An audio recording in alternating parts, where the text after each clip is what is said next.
예, 오늘 함께 나눌 말씀은 창세기 4장 3절에서 5절까지의 말씀.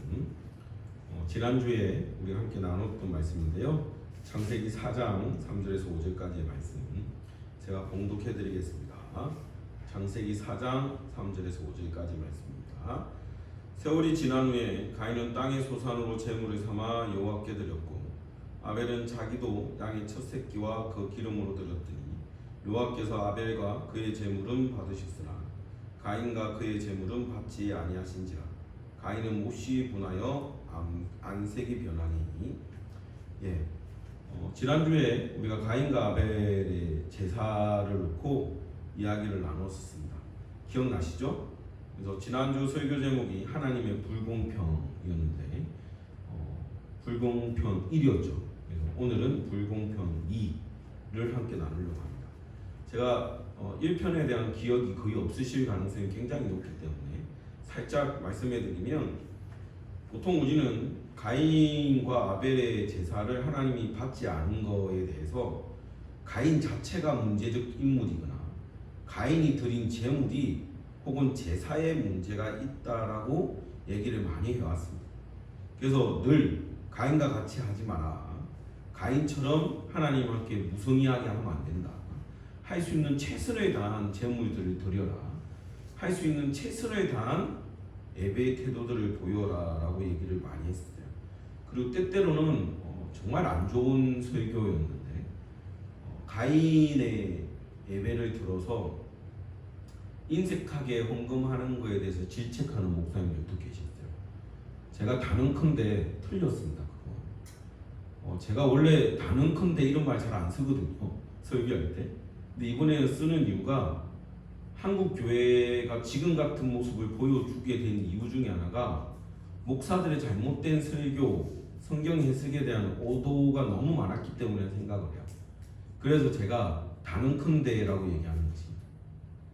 지금 또 이 힘들고 어려운 와중에 열심히 헌금하라고 더 말하는 목사님들의 설교가 있는데 어쩌면 그 설교에 이 본문이 사용될까봐 염려스럽습니다. 절대 그런 게 아닙니다. 우리가 늘 항상 이 해석을 가인과 가인의 제사에서 원인을 찾았던 건 지난주에 말씀드린 것처럼 누구의 선택을 정당화하려고 하는 하나님께서 아벨을 선택한 것에 대해서 정당화하려고 하는 그런 해석의 경향성 때문에 일어난 일이라고 얘기를 했습니다. 어쩌면 가인의 제사를 받지 않은 이유는 개인의 결함이나 제물의 문제가 아니라 하나님의 편에, 좀 더 신학적이고 경건한 표현을 빌리자면 신비적 섭리로 볼 수 있다라는 얘기를 지난주에 얘기를 했어요. 하나님이 어떤 공로적인 행위를 근거로 하여서 아벨과 그 제사를 선택한 게 아니고 가인의 제사와 가인을 선택하지 않은 게 아니라는 그런 말을 했고요. 이런 주장들을 하는 교수들과 학자들도 많다고 제가 말씀을 드렸어요. 그래서 이번 주는 이 가인 이야기에서 지난주에 얘기했던 에서까지 제가 얘기를 했었는데 기억나나요? 야곱과 에서와 야곱의 차이가 크게 일어나지 않은 거예요. 근데 가인과 우리가 생각하는 아벨하고 문제에서 정말 대칭 구조를 이루는 그런 느낌을 줄 수 있습니다. 이 두 인물들을 살펴보면 어쩌면 진짜 하나님께서 나름의 신비적인 섭리에서 선택을 하는 게 있을 수도 있다라고 말씀을 드렸어요. 하나님의 선택이 한마디로 얘기하면 불공평하다고 인정하고 시작해보자는 것입니다. 가인과 아벨의 이야기. 오늘은 여기서부터 시작할 겁니다. 가인과 아벨의 이야기에서 하나님의 선택이 불공평하다는 것. 그럼 불공평한 하나님의 처방, 그 이후 가인의 반응에 대한 것으로 우리가 이 문제에 대한 답을 찾아보자 하는 것이죠. 창세기 4장 5절은 가인의 1차적 반응을 기록하고 있습니다. 뭐라고 기록하고 있나요? 가인이 몹시 분하여 안색이 변하니 라고 적혀있어요. 이 구절에서 기록한 가인의 반응은 분노와 좌절입니다. 안색이 변하니로 번역된 히브리어 구절을 보면 얼굴을 떨어뜨린다라고 직역할 수 있는 구절이에요. 이거는 어떤 거예요? 우리가 언제 얼굴을 떨어뜨려요? 뭔가 실망하고 좌절했을 때 얼굴을 떨어뜨립니다. 그걸 표현하는 수거예요. 이게 안색이 변환이라는 히브리어 구절. 개역 개정역에서는 안색이 변환이라는 그런 해석으로 수구적 의미를 조금 오해할 수 있도록 번역되어 있는데, 여하튼 5절에 기록된 가인의 감정은 분노와 좌절, 사람들이 불공평한 대우를 받을 때 느끼는 공통적인 감정을 가지고 있었다는 것입니다. 그렇다면 이렇게 분노하고 좌절하는 가인에게 하나님은 뭐라고 말씀하셨을까요? 오늘 본문 이어서 지는 창세기 4장 7절에 그 해답이 들어있는 듯합니다. 내가 선을 행하면 어찌 얼굴을 들지 못하겠느냐? 선을 행하지 아니하면 제가 문에 엎드려 있느니라. 제가 너를 원하나 너는 죄를 다스릴지니라. 여기에 굉장히 중요한 키포인트가 있다는 것입니다. 하나님은 가인이나 그 재물의 결함 때문에 가인과 그 재물을 받지 않았다는 해석을 취하는 학자들은 7절의 두 족구문을 모두 과거형으로 해석하는데요. 세법령은 이런 경향을 반영하고 있습니다.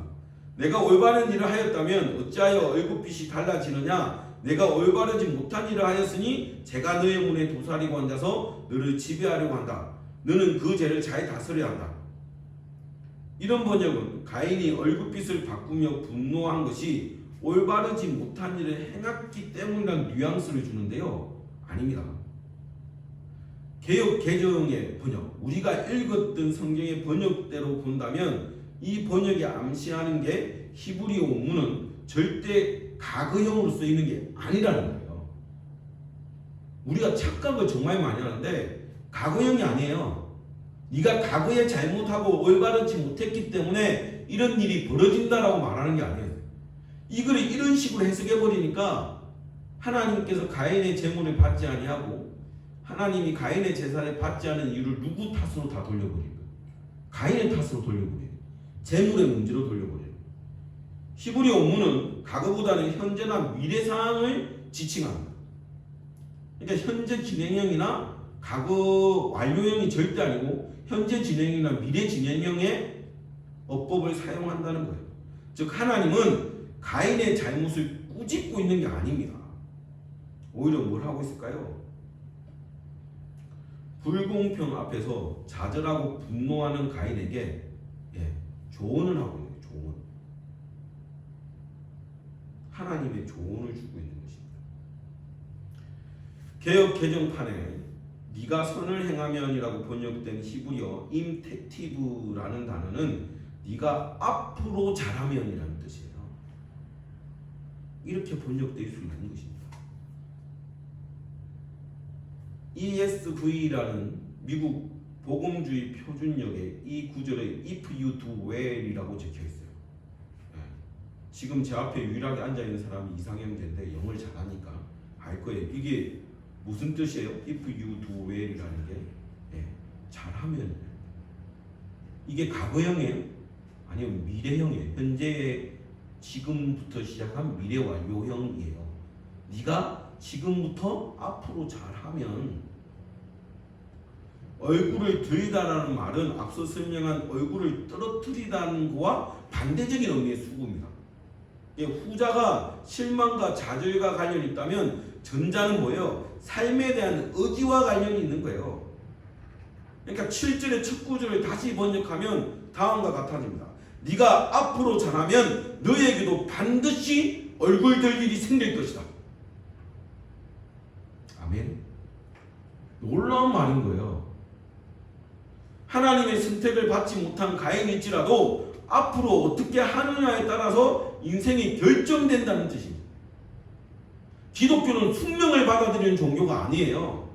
착각하시는데요. 기독교는 가인과 같은 상황에 놓여 있는 사람이라 할지라도 심지어 하나님의 불공평이 개입되어 있는 사람이라 할지라도 뭐라 하면 되냐? 앞으로 잘하면 푹 수그렸던 얼굴을 지켜들 수 있게 된다는 뜻입니다. 하나님의 권면인 거예요.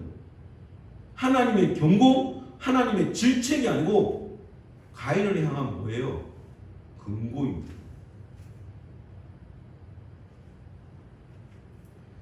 네가 잘하지 못하면 제가 네 주변에 매복하여 틈만 나면 너를 지배하려 할 것이다. 그러나 너는 그것을 다스려야 한다. 개역 개정판에 문이라고 번역된 히브리어 페타은은 사람이 지나다니는 통로라는 의미에 가깝습니다. 엎드려 있다라고 번역된 히브리어 로베트는 먹잇감을 공격하기 위해서 맹수가 매복하는 모양을 가리키는 단어입니다. 즉 제가 문에 엎드려 있다는 말은 제 맹수가 가인을 집어삼키기 위해 그가 잘 다니는 길에 매복하고 있다는 뜻입니다. 이 제 맹수가 뭘까요? 분노입니다. 지금 한국 교회가 한국 사회에 제일 잘못하고 있는 게 뭔지 아십니까? 분노예요. 하나님이 지금 우리에게 계시다면 뭔 얘기를 하실 것 같습니까? 이 분노를 다스리라고 할 겁니다. 이런 일들이 어쩌면 하나님의 불공평, 교회가 지금 제일 많이 말하고 있는 게 억울하다는 거 아니에요. 이 불공평에 하나님은 뭐라고 답을 하실 거냐? 다스리라고 얘기하실 거예요. 네가 앞으로 잘하면, 한국 교회가 잘하면, 기독교인들이 똑바로 살면 다시 얼굴을 들 수 있을 것이라고 얘기하는 것입니다. 그것뿐만 아니죠. 혹여나 지금 내 처지나 내 상황들이 억울하고 실망스럽고 왜 나는 이렇게 생겨 먹었을까? 왜 하나님은 나를 이렇게 만드셨을까? 왜 하나님은 내 상황을 이렇게 만들었을까? 라는 그 자책과 좌절과 실망이 커지면 커질수록 우리 가운데 뭐가 끌어오는지 아세요? 분노가 끌어오릅니다. 똑같은 상황이에요. 그럴 수 있죠. 불공평을 느끼는 사람들이 다 할 수 있는 일입니다. 그러나 하나님은 가인에게 뭐라고 얘기하십니까? 그 맹수를 어떻게 하라고? 다스리라고 권면하는 것입니다. 매우 매우 힘든 일이겠지만 불가능한 일은 아니라는 겁니다. 그러나 이후의 이야기가 보여주듯이 가인은 분노라는 맹수를 다스리지 못하고 오히려 그 맹수가 자신을 삼키도록 허락해버립니다. 그래서 뭐예요? 동생 아벨을 살해해버립니다. 가인은 하나님의 불공평한 선택, 편애에 대한 분노를 하면서 무고한 사람을 살해함으로써 세상에 더 큰 불공평을 만들어버리는 죄를 범하게 되었습니다. 그가 느낀 불공평함은 정당화될 수 있어도 그의 분노가 맹수가 만들어낸 또 다른 더 큰 불공평을 만들어낸 그의 행동, 저버려서 하게 된 행동은 정당화될 수 없는 것입니다. 그는 아벨을 살해함으로써 공동체 내에 더 큰 불공평을 만들어버린 것입니다. 지금 우리 짝인 거예요. 그래서 제가 우리 교회 정면의 간판 밑에 교회가 잘못했습니다는 사과문을 붙였대요. 포스트를. 잘못한 겁니다. 분노를 다스리기 위해서. 이 거리를 오고 가는 사람들이 얼마나 이쪽을 볼지는 모르겠지만 보시는 분들만이라도 그 사회적 분노에 죄송하다고 말하고자, 또한 우리도 우리 안에 있는 억울하고 혹여나 불공평하다고 생각하는 그 분노를 다스리고자. 저는 우리 좋은시학 교회 가족들이 우리의 삶이 어떻게 해야 될지를 다시 한번 생각할 수 있으면 좋겠습니다. 불공평에 대한 분노를 품고 사는 우리들에게 가인이 주는 이야기의 진짜 교훈은 뭡니까? 많은 한국인들이, 많은 우리 사회 구성원들이 자신이 막연히 느끼는 분노를 정당화할 수 있는 일들을 너무 많이 해요. 그래서 묻지마 살인도 너무 많이 일어나고 보복이라는 게 언제나 정당화되고, 가인이나 심지어 에서처럼 정당한 이유 없이 하나님이나 사회적 선택을 받지 못했다고 해서 느끼는 그 엄청난 좌절과 분노들이 분명히 있습니다. 그럼에도 불구하고 우리의 분노가 실제적으로 사회의 불공평한 구조 때문에 생긴다고 할지라도 우리가 진짜 고개를 들 수 있는 건 뭐냐? 하나님의 권면을 받아들이는 것이에요. 뭐 하는 겁니까? 잘하는 것입니다. 고개를 들 수 있는 방법은 분노를 정당화하는 게 아니에요. 우리가 진짜 해야 될 거, 분노를 다스리고 오히려 나 자신을 돌아보고 뭐하냐? 열심히 하는 겁니다. 제가 요즘 센터 아이들에게 그런 말을 많이 해요. 무엇인가를 이루는 것보다 훨씬 더 중요한 게 뭐냐면 성실하게 최선을 다하는 걸 배우는 것이다. 그래야 한 걸음이라도 앞으로 나갈 수 있다. 그러니까 앞으로 잘하는 게 중요한 것입니다. 내 분노 맞죠? 분노할 수 있어요. 그래서 그리스도인들이 제일 많이 해야 될 게 뭐냐면 들어주는 것입니다. 분노를 삭히는 방법을 폭력을 정당화한다든지 그 분노의 맹수에 상처 져버리는 걸 의미하는 게 아니에요. 그래서 그리스도인들이 뭐 해야 되냐? 교제해야 하는 거예요. 들어주고 함께 아파하고 함께 울고. 그래서 세상에서 뭐 하는 거예요? 하나님께서 우는 자와 뭐 하라고 합니까? 함께 울라고 성경에 말해주는 거예요. 그렇게 하라는 겁니다. 사랑하는 좋은시작 교회 가족 여러분, 우리 함께 울면서 분노가 우리를 집어삼켜서 혹여나 내 불공평이 정당하다 할지라도 그 불공평이 또 다른 불공평을 만들고 내 삶을 송두리째 앗아가지 않도록 오히려 하나님이 우리에게 하셨던 권면을 받아들입시다. 그래서 숙여버린 고개를 들 수 있도록 합시다. 그게 우리가 해야 될 선택입니다. 어쩌면 수많은 사람들은 하나님의 불공평, 사회적 불공평에 돌을 던지는 걸 선택할 수도 있습니다. 그러나 그러지 맙시다.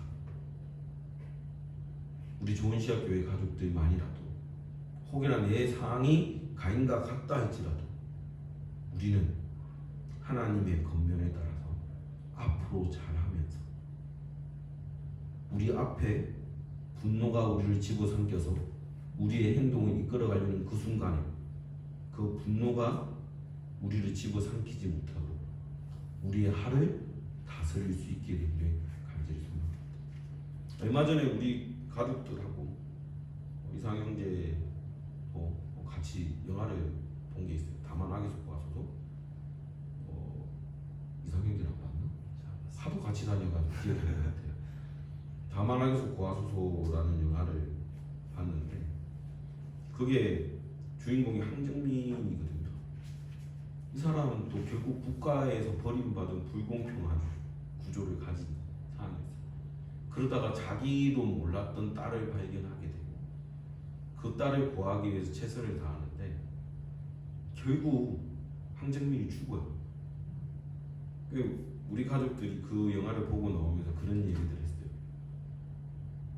황정민 나오고 이정재 나오는데 이정재는 정말 그냥 살인을 밥 먹듯이 하는 사람인데 황정민도 살인을 해요. 근데 이 영화가 줄 수 있는 가장 좋은 권면은 뭐냐? 아무리 정당하다고 여겨도 살인은 살인인 거예요.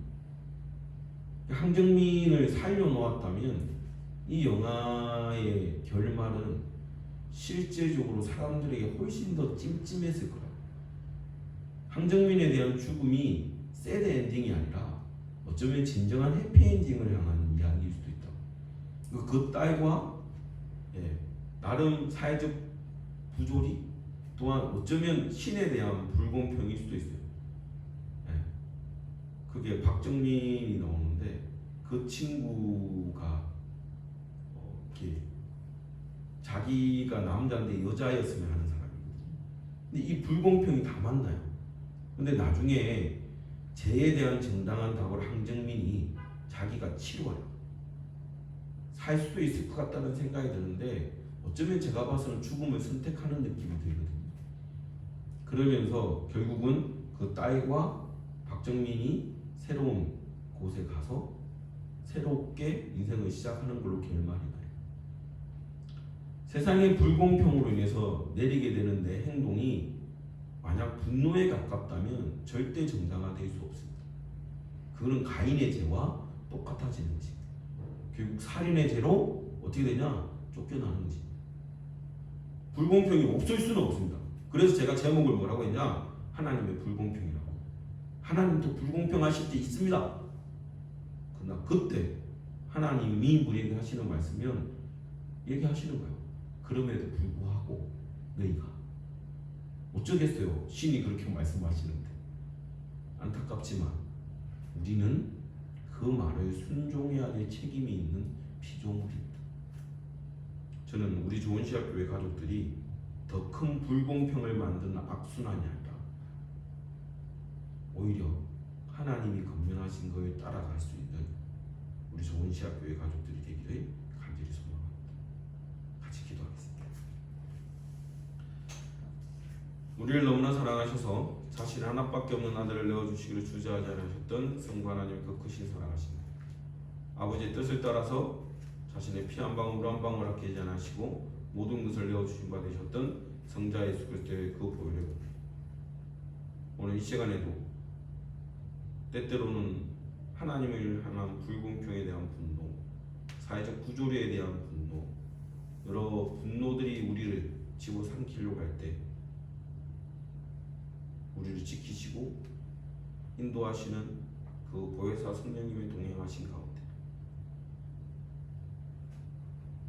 가인의 선택이 아닌 하나님의 권면을 따르고자 다짐하는 우리 좋은 시학교회 가족들의 머리머리 위에 그들의 가정 위에 그들의 자녀와 그들의 우선 또한 그들의 터전 위에 또한 그들이 구별하여 드린 기한인 우리의 지금부터 영원토록 함께 하시기를 예수 그리스도 이름으로 간절히 축원하옵나이다. 이 시간 제가 중보 기도 제목으로 나눠드린 기도 제목들을 함께 기도할 수 있으면 좋겠습니다.